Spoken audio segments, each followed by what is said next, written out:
মুখ্যমন্ত্রীর নির্দেশে Tripura state AIDS control সোসাইটির উদ্যোগে আগরতলার মহাকরণে এক গুরুত্বপূর্ণ বৈঠক অনুষ্ঠিত হয়। বৈঠকে কি বিষয় নিয়ে আলোচনা করা হয়েছে তা তুলে ধরলেন মুখ্যমন্ত্রী ডক্টর মানিক সাহা। এর মধ্যে একটা ভুল তথ্য দেওয়া হয়েছিল যে ত্রিপুরাতে নাকি প্রায় 46 পেশেন্ট নাকি মারা গেছে। তো এরকম একটা অবস্থা সর্বভারতীয় স্তরে এরকম একটা খবর গেছে যে আসলে এটা তো কিউমুলেটিভ, মানে 17 বছর ধরে 2007 থেকে 2024 পর্যন্ত।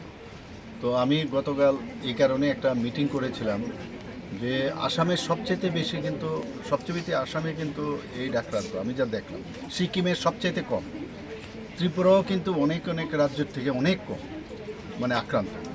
কিন্তু আমি এদেরকে এটাই বললাম যে আমরা এর জন্য অ্যাওয়ারনেস খুব ইম্পর্টেন্ট এবং সোর্সগুলো বুঝতে হবে কোথার থেকে হয়। এখন ইনজেক্টেবল নিয়ে বলে ইনজেকশন দিচ্ছে, ইনজেক্টেবল সিরিঞ্জ ইত্যাদি।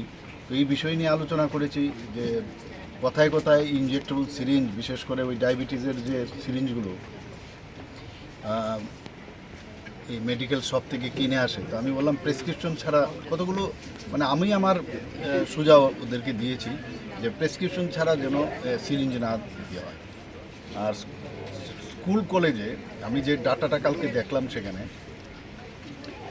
বেশিরভাগ ক্ষেত্রে 16 থেকে 25 বছরের ছেলেমেয়েরাই কিন্তু আক্রান্ত। এবং আমি এটাও বলেছি যে ওই বয়সটা কিন্তু খুব ভালনারেবল বয়স। তো শিক্ষকদের কাছেও আমি কালকে একটা SCRTর মিটিংও গিয়েছিলাম, সেখানেও আমি বলেছি, সব জায়গায় আমি যখন যাই, পরশুদিন দিয়েছিলাম, সেখানে আমি বলেছি আপনারাও দায়িত্ব নিতে হবে, গার্জিয়ানদেরও নিতে হবে, আপনাদেরও নিতে হবে। স্কুল কলেজে কোনো অ্যাবনর্মালিটি কোনো ছেলে বা মেয়েকে যদি আপনারা দেখেন, তাকে অ্যাড্রেস করা এবং তার সম্পর্কে খবরাখবর নেওয়া। এবং বিভিন্ন ক্লাব, সামাজিক সংস্থা সেগুলো আছে, তাদেরকেও আমি বলবো নজরআন্দাজ না। আমরা অনেক সময় কী করি যে আমি আমার মানে এইগুলো জেনেও আমরা কোনো কাজ করি।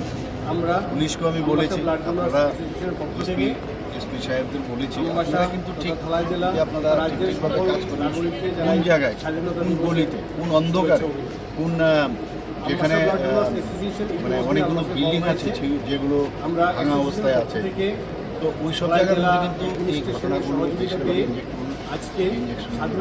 আমি এই দিকে নজর রাখা। ব্লাড ডোনেশন ক্যাম্পের আয়োজন করেছি। একদিকে আমরা অ্যাওয়ারনেস, আরেক দিক দিয়ে আমরা চাইছি জেলা প্রশাসনকে যেখান থেকে ড্রাগসগুলো আছে, একটা ড্রাগস, দুটো বিষয়, একটা হচ্ছে ড্রাগসের বিষয়, আরেকটা হচ্ছে এইডসের বা HIV।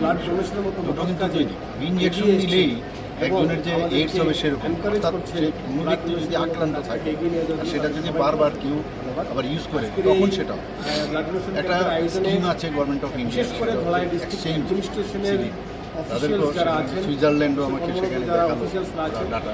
এই ধরনের এক্সচেঞ্জ প্রোগ্রামে, সিরিঞ্জ এক্সচেঞ্জ প্রোগ্রাম, তাতে নাকি অনেকটা সেখানে হ্রাস হয়েছে। ওই ধরনের বিভিন্ন ধরনের মানে ডাটা বেস ব্লাড ব্যাংকের যারা অফিসিয়ালসরা আছে, ইনফরমেশনগুলো আসছে, তারপর ভিত্তি করে রিসার্চ হয় এবং এক এক ধরনের ডিরেকশন আসে আমাদের।